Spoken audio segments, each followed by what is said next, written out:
भारी बोझ बादशाह अकबर एक नए महल का निर्माण करने वाले थे, जिसकी तैयारी पूर्ण कर ली गई है और शीघ्र ही भवन निर्माण कार्य प्रारंभ होने वाला था। लेकिन जिस जमीन पर नया महल निर्मित होने वाला था, वह एक विधवा स्त्री की थी।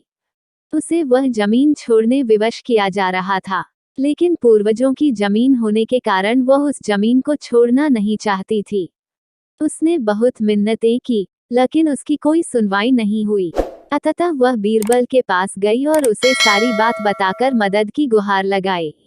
बीरबल ने शांति से उसकी बात सुनी और उसे आश्वासन देकर वापस भेज दिया। उसी शाम उसे सूचना प्राप्त हुई कि 2 दिनों में भवन निर्माण प्रारंभ होने वाला है, जिसके लिए भवन निर्माण सामग्री निर्माण स्थल पर पहुंच गई। अगले दिन बीरबल अकबर के साथ उस जमीन पर पहुंचा। वहां मिट्टी के ढेर के पास कई बोर पड़े हुए थे। बीरबल ने एक बोरा उठाया और उसमें मिट्टी भरने लगा। ये देख अकबर ने बीरबल से पूछा, बीरबल, तुम ये क्यों कर रहे हो? बीरबल ने उत्तर दिया, मैं अगले जन्म के लिए कुछ पुण्य कमाना चाहता हूँ, इसलिए ये कर रहा हूँ। बीरबल की बात अकबर को समझ नहीं आई, लेकिन उन्होंने उस पर अधिक ध्यान नहीं दिया। वे वहां खड़े देखते रहे और बीरबल बोरे में मिट्टी भरता रहा। बोरे में पूरी मिट्टी भर जाने के बाद वह अकबर से बोला, हुजूर, मिट्टी से भरे उस बोरे को उठाकर मेरी पीठ पर रखने में क्या आप सहायता करेंगे? अकबर तैयार हो गए और झुककर बोरा उठाने लगे। वह बोरा बहुत भारी था। वे बोले, बीरबल, ये बोरा तो बहुत भारी है। तब बीरबल ने कहा, हुजूर सोचिए, यदि एक बोरे में भरी मिट्टी का भार इतना अधिक है, तो इस पूरी जमीन की मिट्टी का भार कितना होगा? आपको ये नहीं लगता कि इसका आपके ज़मीर पर जो बोझ आएगा, वो बहुत अधिक होगा? ऐसे में ज़मीर पर इतना भारी बोझ लेकर क्या आप सुकून से जी पाएंगे? बीरबल की इस बात ने अकबर की आंखें खोल दी। उन्हें अपनी गलती का एहसास हो गया। उन्होंने उसी समय निर्णय लिया कि वे उस जमीन पर नए महल का निर्माण नहीं करेंगे। इस तरह बीरबल अपनी सूझबूझ से बादशाह अकबर को मना पाता है। अधर महल। एक दिन दरबार के काम काजों से निवृत्त हो बादशाह अकबर बीरबल के साथ गपशप कर रहे थे। उसी दौरान उनमें एक अधर महल निर्मित करने की इच्छा जागृत हुई। इस अभिप्राय से प्रेरित होकर वे बोले, बीरबल, क्या तुम मेरे लिए एक अधर महल बनवा सकते हो? बनवाना तुम्हारा काम है और खर्चा करना मेरा।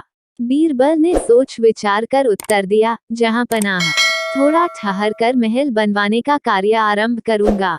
इस कार्य के लिए कुछ मुख्य सामानों का संग्रह करना पड़ेगा। अकबर राजी हो गए। फिर बीरबल ने दूसरी बात छेड़ दी और अकबर का दिमाग दूसरे विषय में उलझाकर घर लौट आया। दूसरे दिन उसने बहेलियों को धन देकर जंगल से तोतों को पकड़ लाने का आदेश दिया। आदेश का पालन करते हुए बहेलिए उसी दिन सैकड़ों तोते पकड़ लाए। बीरबल ने चुनकर कुछ तोतों को खरीद लिया और उनके प्रशिक्षण का कार्य अपनी पुत्री को सौंपकर दरबार के नित्य प्रतिदिन के कार्य में संलग्न हो गया। कुछ ही दिनों में बीरबल की पुत्री ने तोतों को प्रशिक्षित कर दिया। जब बीरबल ने उनकी परीक्षा ली, तो वे उसकी मर्जी के मुताबिक निकले। फिर क्या था, वह तोतों को लेकर दरबार चला गया। वहां उन्हें दीवाने खास में बंद कर वह सीधा अकबर के पास गया। दीवाने खास में वे पिंजड़े से बाहर निकालकर छोड़ दिए गए थे। सारे दरवाजे बंद थे। प्रशिक्षण अनुसार सभी तोते भीतर ही भीतर राग अलाप रहे थे। इधर बीरबल अकबर के पास पहुंचकर बोला, जहां पनाह, अधर महल का कार्य प्रारंभ करवा दिया गया है। इस समय उनमें बहुत से मिस्त्री वहां काम कर रहे हैं। आप चलकर मुआयना कर लें।